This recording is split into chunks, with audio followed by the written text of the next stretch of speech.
Hello and welcome to the channel. Today we are going to be talking about the COROS Fitness Test, which is a fun little feature that is embedded into the COROS watch that you can do yourself. I've been running some different terrain the past portion of this year, a lot of time on the treadmill as a matter of fact, and the treadmill unfortunately doesn't take elevation into account, so while I may have been running at a 12% incline and pushing my pace, it's coming into my watch as like just a flat run. Long story short, bunch of data nerdery, but my pace has got all screwed up. So COROS was saying that things were poor when in fact it was actually a really good run. Why does the data matter? I mean, that's personal, it's up to you.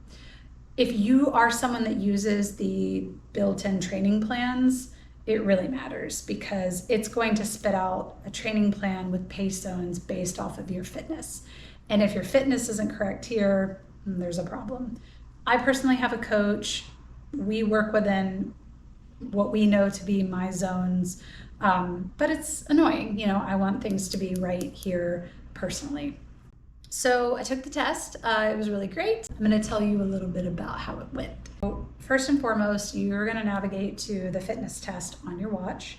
You're going to choose running fitness test. There's also a form test, which I'm also interested in doing. I don't know how that works, but we're going to test that out another day. What it's going to ask you to do now is to indicate your most recent 10K time. It has been a hot minute since I've run a 10K, and it's not my best distance, so actually took a few races that I did. They were all pretty close and just came up with an average. And I put that in. My time is actually right on the cusp between two different groupings. They're kind of grouped by like 3-minute increments. So I chose the one that was on the higher end of the scale. I may have done fine with the other one, but I was being conservative on this test. I didn't know how it would be. So what happens then is it's going to give you some instructions on how the test works. And then it's going to break down how the workout's going to go. So there's a warm-up that's 5 minutes, and then it immediately goes into the first block of the run, which is a 25-minute tempo, if you will. And it's going to give you the range. You're going to know what that's going to be ahead of time. Something to note here is it could be close to your marathon pace. That's a good target, I think, to shoot for there. Once that's complete, you're going to jump right into a 3-minute interval at a faster clip, closer to what your 10K pace might be. And as soon as that 3 minutes is over, you're jumping right into another 3-minute interval at what could potentially be your 5K pace. At least that's how it felt for me when I did it. I was only asked to do those 3 blocks. Some people have gotten an additional 3-minute block. I think what happens is if you choose a pace range that is maybe a little easier and you're not pushing yourself as much, it's not picking up your max heart rate, and so it's going to ask you to do another one. So just note that in the beginning, try to be as accurate as you can on what your 10K time is. You can fail the test if you can't hit the paces. I wasn't even sure, honestly, if I was going to pass it because, again, that number could have gone either way. But things worked out. Ultimately, it's going to then ask you to cool down. And after you cool down, it's going to tell you some new numbers. So it's going to let you know what your threshold pace is, your new threshold pace based off of that workout. It's also going to let you know what your personal max heart rate is, and then your threshold heart rate as well.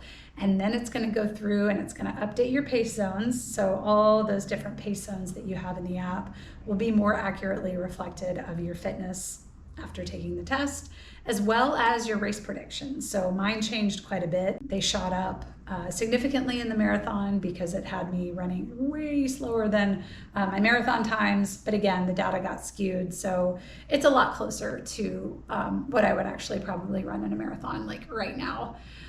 And yeah, everything will be updated and it will be a more accurate picture of your fitness, which is always nice. Also, I know it's a little weird. I have on this watch and I also have on this watch The reason for that is I've only been running for about 5 years, and I've always worn, well, I've worn an Apple Watch a lot in the past. This was the first watch that I ever used when I started running. I used to do the Nike Run Club app through my Apple Watch. It was only in like year 2 of running that I actually purchased a workout running specific watch. So I'm still rotating these. I only put this on when I'm running, cycling, and then I wear this the other time. Eventually I will get to a point where I just have one watch. I'm waiting to see kind of where the next release with COROS goes. This is the Pace 2. I definitely want to update, and I want to have a watch that I can just put on, get my notifications, do what it needs to do, and also be my running watch and the watch that I wear when I go to bed. So that's why I have them both on. I don't wear them both all the time. I'm only doing this for purposes of this video. This is the one I'm currently using. It's the COROS Pace 2. And I know that they have the 3 is out and a bunch of other watches, but it does the trick right now. I have not felt a need to update quite yet. But like I said, eventually I would like to not have 2 watches, and I would like to just have one.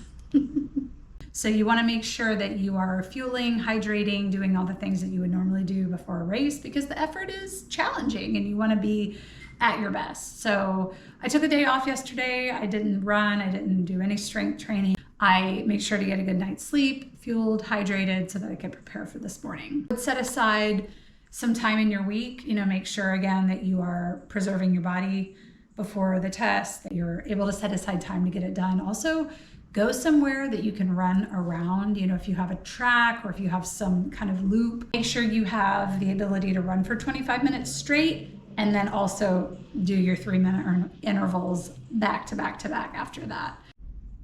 Another thing to note, be very honest about your 10K time. I would hate for you to pick a time and then start the test, not be able to hit the paces, and then the test fail. So try to figure that out and be honest, because it's a workout. Like, it was a challenging workout, and it was fun to walk away with updates and actually passing and having something to go off of now in the watch. So don't overdo it, but also don't shortchange yourself. So I know it's tricky to find that balance. I'd love to know, have you taken this test? How did it go for you? Did you reach that 3rd interval? Were you asked to do another set of speed work? I think I would have passed out if I would have been asked that. So I would love to know who else maybe is a COROS user. I think the watches are great.